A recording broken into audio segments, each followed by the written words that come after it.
Thank you for that introduction. So my apologies first of all to those people who've heard this talk before. This is a condensed version.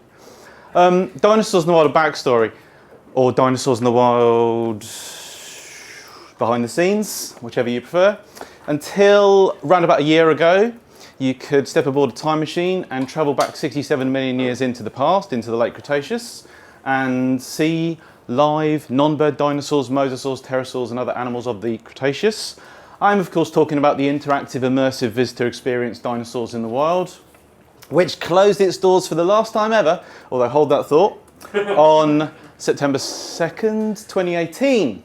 For the duration of its London run, Dinosaurs in the Wild was on show on the Greenwich Peninsula, close to the O2. Before that time, it was at Event City in Manchester, and before then at the National Exhibition Centre in Birmingham. I was the scientific consultant for this project, and in this talk I'm going to tell you about, obviously, behind the scenes stuff, which I hope you find interesting. First of all, a bit of mandatory self-congratulation. A whole bunch of relevant, I didn't say that word, a whole bunch of paleontologists, paleo artists, journalists, celebrity bloggers and others visited Dinosaurs in the Wild and wrote about it, and they all said exactly what those of us involved in the project wanted to hear. We were super happy with all the feedback we received, pretty much. The public evidently appreciated our efforts as well. Over 250,000 people visited. Over 97% of those surveyed expressed strong positive feelings about the experience. And when rated on a scale that's used for theme parks and other attractions, Dinosaurs in the Wild scored in the top tier world-class category, up there with Harry Potter's World of Pottering at the Universal Studios Orlando. Second thing I need to talk about is various of the key people and companies involved. So I'm not just saying this because he was here yesterday, but I think of this as a Tim Haynes project. I can't help but think of it as a Tim Haynes project because Tim approached me with the idea for this grand vision back in 2010. I had worked for his company Impossible Pictures a couple of years beforehand, but Tim was certainly not the only person involved in getting this whole thing off the ground. There's a whole team of financial backers, investors, producers, designers, and many others, many people involved. In particular, I have to give special mention to the producers, Jill, Brian, and Bob Deere, who steered all aspects of this enormous project. As goes creative aspects, I worked with the team at Freeman Ryan Design on graphics and dressing and so on. Our CG animals were created by London-based company Milk VFX. They have done the effects for such things as Annihilation, Ex Machina, Doctor Who, The Alienist, Altered Carbon, many other things. They're used to producing dinosaurs that look like that. That was allegedly a Tyrannosaurus that starred in Doctor Who. Notice, incidentally, that this animal hasn't been given the very prominent pubic bulge that dinosaurs like Tyrannosaurus have, and that's because at some point someone said to them, it's meant to be a girl dinosaur. So they removed that stuff, which incidentally also affects the female Tyrannosaurus in the Jurassic Park movie, or Jurassic Park as it's generally known. As goes models and animatronics, these were made by Crawley Creatures. They're based in Milton Keynes, and they're led by Jez Gibson Harris. And my favourite fact about Jez is that he was responsible for controlling Jabba the Hutt's tail in Return of the Jedi.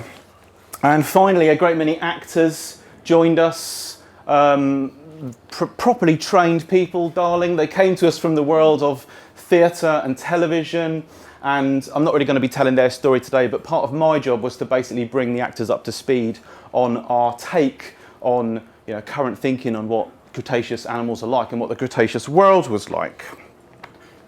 And it was also my job to produce a canonical source document. We called it the Bible.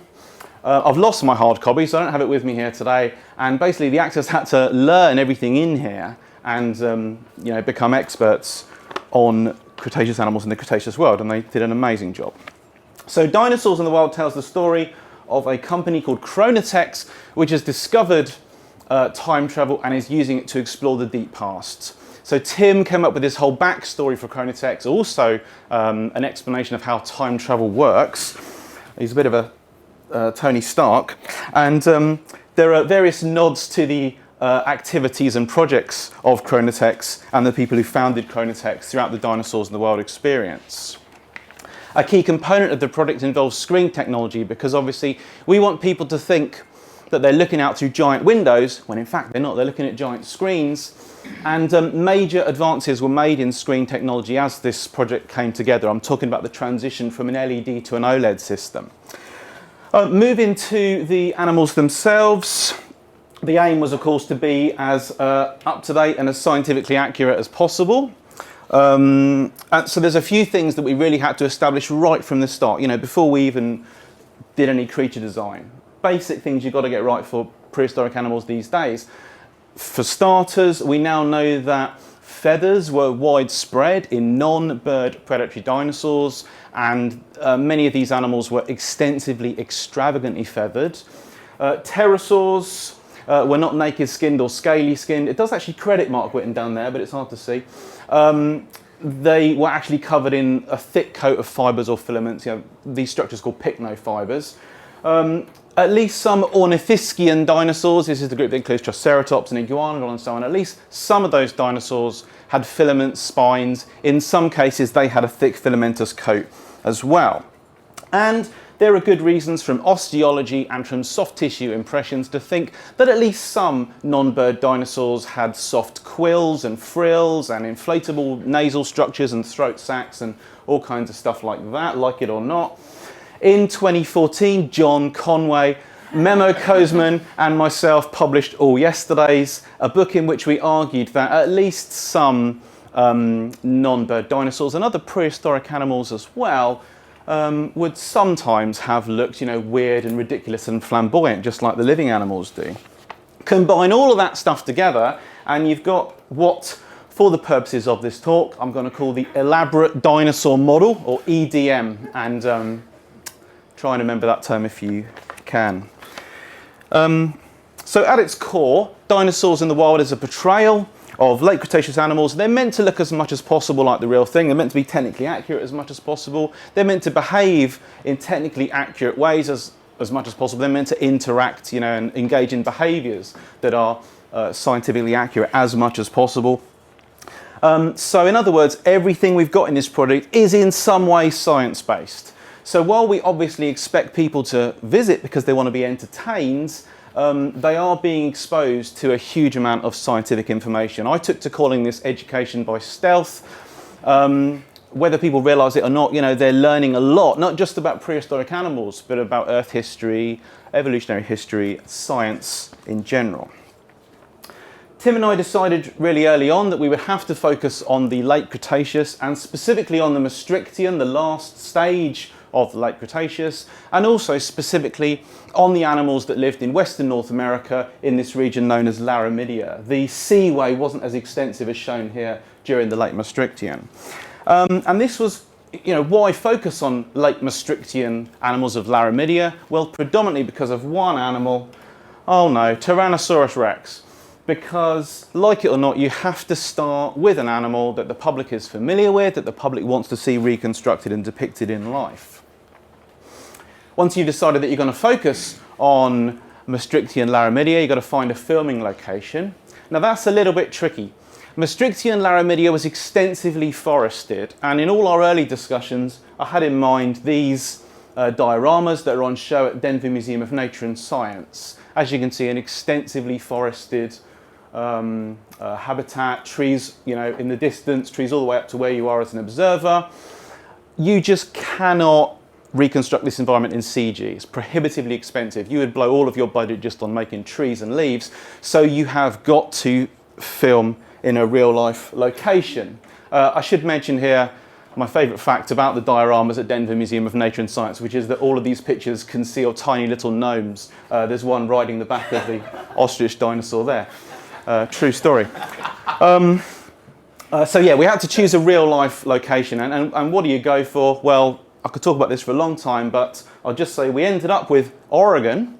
It's actually pretending to be Montana. This is Oregon masquerading as Montana. It is drier and more open than was ideal, but for practical reasons we just had to go with it.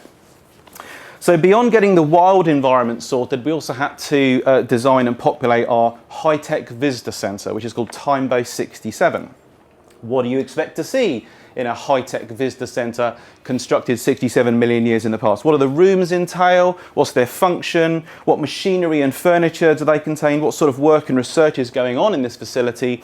And what do the rooms contain in the way of props, objects and accessories? We decided that there would be a reception, laboratories, an autopsy room where you'd get to see a dissection happening. Lots of nods here to the TV series Inside Nature's Giants. A hatchery, a live animal storage area, and a lookout. And this is where those giant windows / screens are. So this would be a multi-floor facility with subterranean levels. The idea is that it's been designed and constructed with minimal impact on the ecology and biology of the area. And there'd also be, at some point, an underwater tunnel so you could get views of marine reptiles as they swim nearby. So what cast of animals did we choose and what decisions did we have to make? Now there's a huge amount that I could say here. This is just a summary, just some of the highlights. So we'll start with everyone's favourite non-bird dinosaur, or the public's favourite non-bird dinosaur, Tyrannosaurus. Tyrannosaurus features it several times throughout the Dinosaurs in the Wild experience. And there are three things in particular that I would say make our Tyrannosaurus novel to the majority of visitors. Three major things. First thing, there's this long-running argument on the facial soft tissues of tyrannosaurs and other big predatory dinosaurs. On the one hand, you've got some experts who argue that lips were absent, that the teeth were really obvious even when the jaws were closed, and that these animals had a very thin skin on the face, like that of a crocodile or alligator.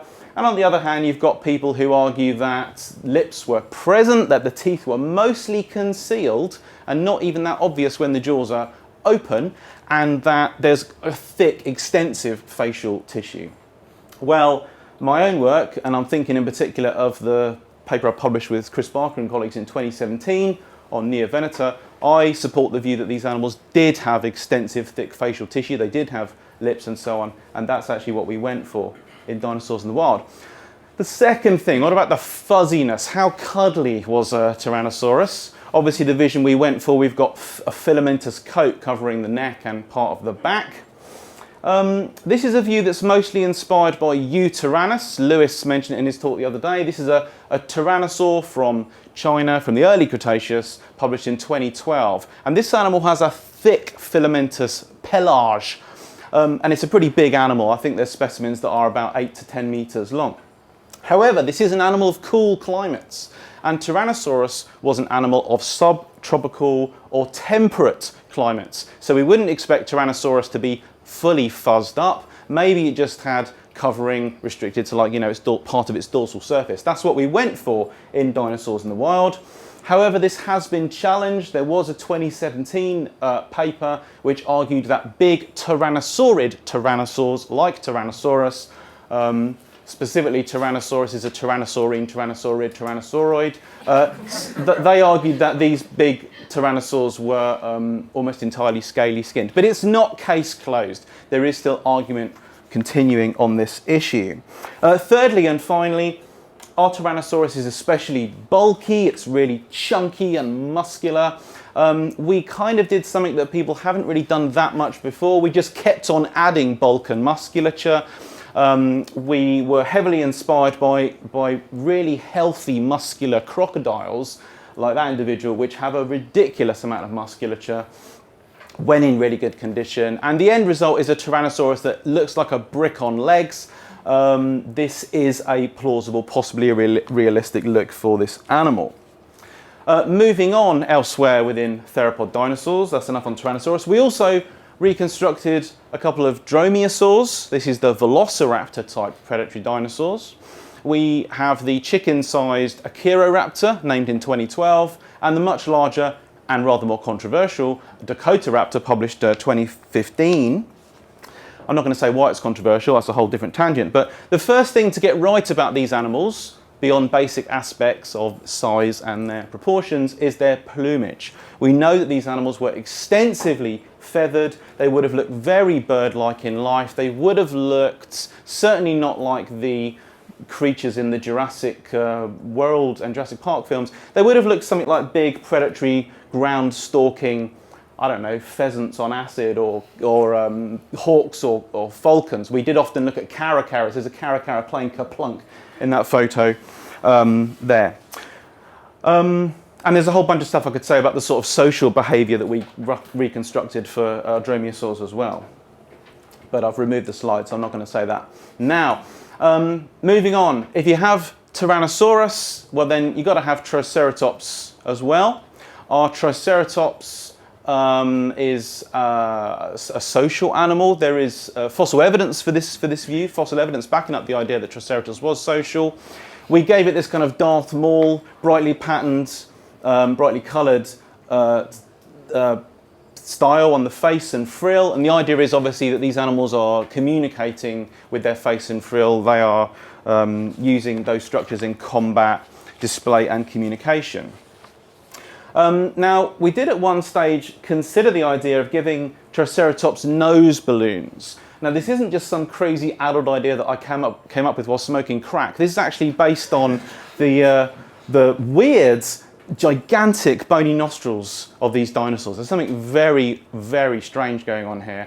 But we didn't go with that in the end, and I'll tell you why in a minute. As for the rest of this animal, we incorporated data from Lane. This is the Triceratops specimen that's on show at Houston's Museum of Nature and Science.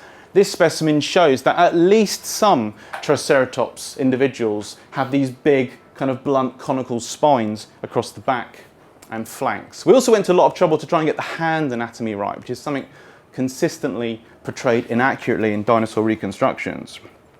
We made a whole bunch of baby Triceratopses, and their look is based on the specimens described by Horner and Goodwin in 2006.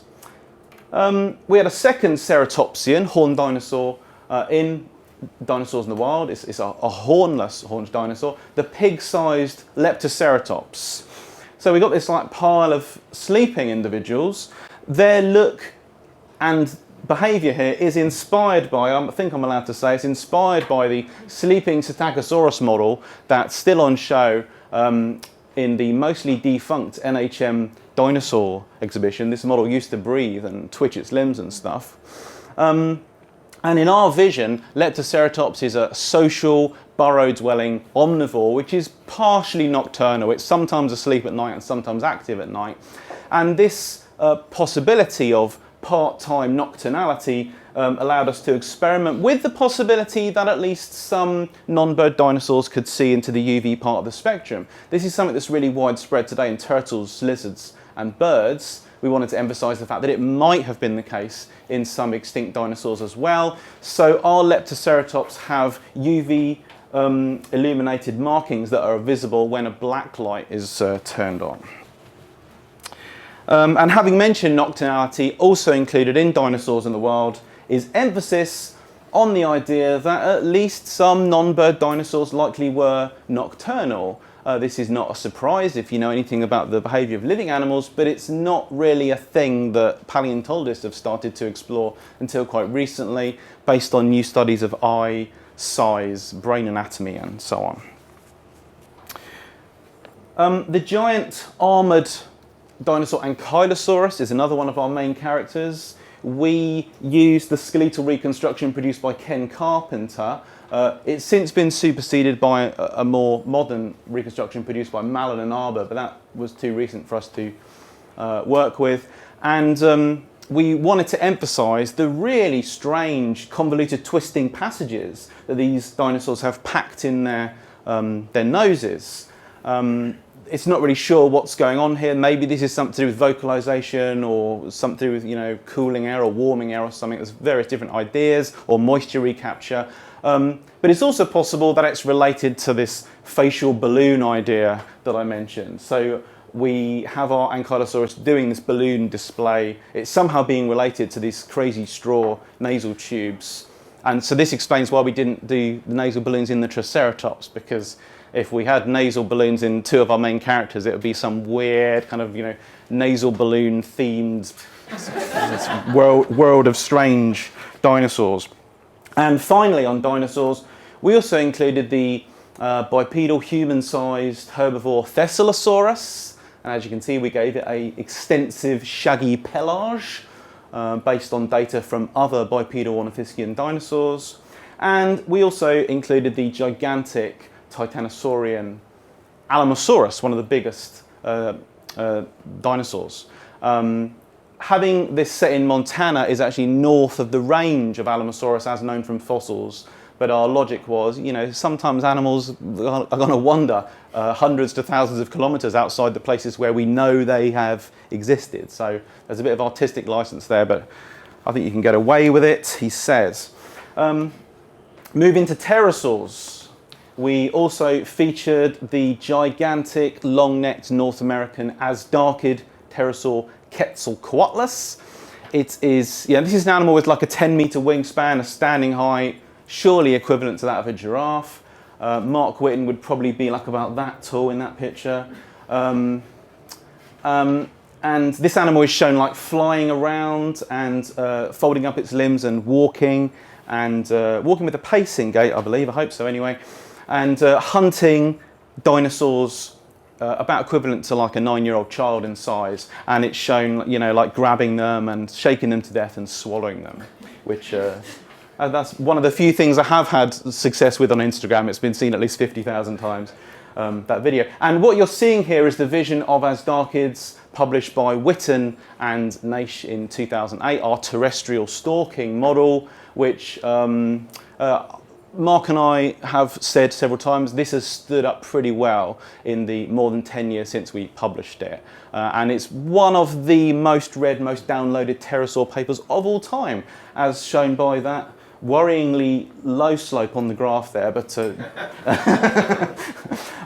we also have a mosasaur, the big mosasaur Prognathodon. Well, there are bigger mosasaurs. It's a big, chunky mosasaur Prognathodon. Mosasaurs are fully aquatic, mostly fully marine lizards of the Cretaceous. They're probably closely related to monitors and Gila monsters, and at least some of them went into estuaries and, you know, the edges of rivers and stuff. And they're another one of these groups of Mesozoic animals where they've undergone a massive change in life appearance within the last few years. So we had to make all kinds of decisions on overall bulk and streamlining, the position of the nostrils, the look of the tongue, the shape of the paddles, the extent of the tail fluke, all this kind of stuff. Did I mention lips? We mostly hid the teeth with massive lips, which is something that I think, yeah, is valid. What about other animals? Well, we came up with a long list of Maastrichtian insects, salamanders, lizard snakes, turtles, mammals, and others. And there are either references to these animals in the labs or they're depicted in silhouette in the lookout. The idea is you can look out through the windows and maybe you'll see some of these smaller animals, you know, in the undergrowth or whatever. We made a whole bunch of Maastrichtian insect models for one of the labs, and we also put a lot of effort into this life-size reconstruction of the probable placental mammal Purgatorius. And of course we've got it in there because there's this idea, which may or may not be valid, that it's possibly on the primate lineage, something, you know, you use as a hook to get people to like look at it and be interested in it. Now, if you want to emphasize the fact that Cretaceous animals, dinosaurs and their contemporaries, were, you know, real living, breathing things, well then you want to talk about sex, death, shitting, digestive habits, disease, parasites. Tim, of course, did a lot of this for Walking with Dinosaurs, and we basically did the same thing in Dinosaurs in the Wild. So Jez at Crawley Creatures made a lot of dung. Jez made buckets of dung, intestinal worms, shed teeth, fragments of undigested muscle tissue, plant fragments. They were all included in the dung. It's in these modified fume cupboards, and the idea is that you reach in with special gloves and you can feel around in the dung and manipulate it and play with it if you so wish, and it did prove extremely popular. And the end of every day looked like that, or worse. We also have this parasite-themed installation, and we could, you know, look through microscopes and see like parasites on dinosaur feathers and dinosaur skin. There are also loads of other interesting things in the lab areas. a beating Alamosaurus heart, blood samples, various other bodily fluids. And funny story there, because they'd labelled it as coming from a very, very small snake. Teeth that are meant to have been collected from the field, feathers, and there's also a station on acoustic data collected from the field, which was, I had great fun putting that together. As goes dressing the sets. I mean, we had posters, information panels, and hand-drawn notes on walls, screens, and notice boards. Some of this is, obviously, these are information panels designed for, you know, only for visitors, where some of this other stuff, these kind of notes, they're meant to give Time-Based 67 a real world feel, as if you're really walking around a place where, you know, the staff and researchers have been scribbling away and writing little notes to each other and doing little diagrams of things they need to keep track of. And my favourite thing I designed was the correct procedure for manipulation of dinosaur hatchlings in juveniles. And there's loads of in-jokes and nods here to things elsewhere in the literature.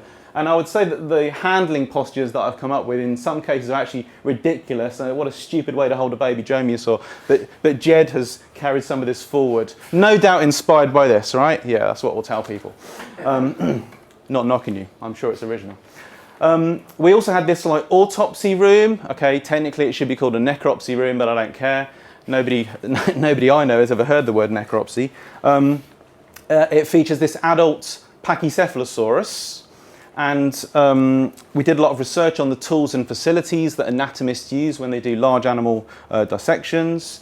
There are information panels and notice boards which incorporate X-ray data from big birds and also from fossil dinosaurs, like there's some sauropod X-rays there, stuff from John Hutchinson, Matt Wadell and other people. And I also included a whole bunch of like notes and dissection images taken from dissections of ostriches, rheas, emus, cassowaries, and others. The hatchery featured mocked-up nest environments. We were able to incorporate the 2017 discovery that the eggshell of some non-bird dinosaurs was greenish or bluish. We mostly wanted to contrast the different nesting styles of the different dinosaur groups, and you could actually look out through one of the lookout windows and see Dakota raptors in a nesting colony and see them sat on their nests. Now, of course, the Dakota raptors themselves are CG, but the nests aren't. The nest had to be constructed for real in the real world filming environment. And that's a really interesting experience because we don't really understand how these dinosaurs constructed these peculiar circular nests with like a raised mud rim. And having people build it is like, wow, how exactly did those dinosaurs do this? That's obviously a thing we don't yet understand. And finally, on the animals, I haven't discussed the sounds they made. There's a lot I could say about this. And I'm not going to play the little videos I have, sorry, didn't bring them with me, but we mostly have our dinosaurs making low rumbling sounds. Our tyrannosaurs did not make open-mouthed, like a million lions roaring, blasting spittle at the glass. We don't have them doing that. We don't think tyrannosaurs did this. And I would say that not having them roaring is something of a win, as goes science communication. Now, as I said at the start, we know from visitor footfall that a huge number of people saw dinosaurs in the wild. It scored highly. Reviewer and visitor feedback was really strong, really positive. And as I've said already, scientists, paleo artists, celebrity bloggers, and other people who saw it all said really good things about it. There is the general impression, which is really hard to quantify, that dinosaurs in the wild did challenge visitor expectations. If I overheard people while they were looking at a fuzzy Tyrannosaurus or a fully feathered Dakota raptor or a Quetzalcoatlus terrestrial stalking, you know, people were like, wow, do they really look like that? Oh, yeah, Mum, didn't you know that they didn't look like that? They look like scaly things. Haven't you seen Jurassic World? But no, seriously, there was a lot of, I think, challenging of visitor expectations in a good way. And again, it's hard to quantify, but I think we succeeded in that education by stealth mantra. There was call for a behind-the-scenes book. We weren't ever able to get that off the ground, despite the fact that I essentially have the manuscript for it. Will Dinosaurs in the Wild ever open its doors again? I mean, I get asked about this all the time, and all I can tell you is that behind the scenes discussion are occurring, and we do hope to have good news at some point. I can tell you that it won't be in the UK though, if it does happen. It was a privilege to be involved in this project and to guide and steer many aspects of the vision, and I really like to think that it functions as something of a springboard to similar things. So thank you very much for listening. Thank you.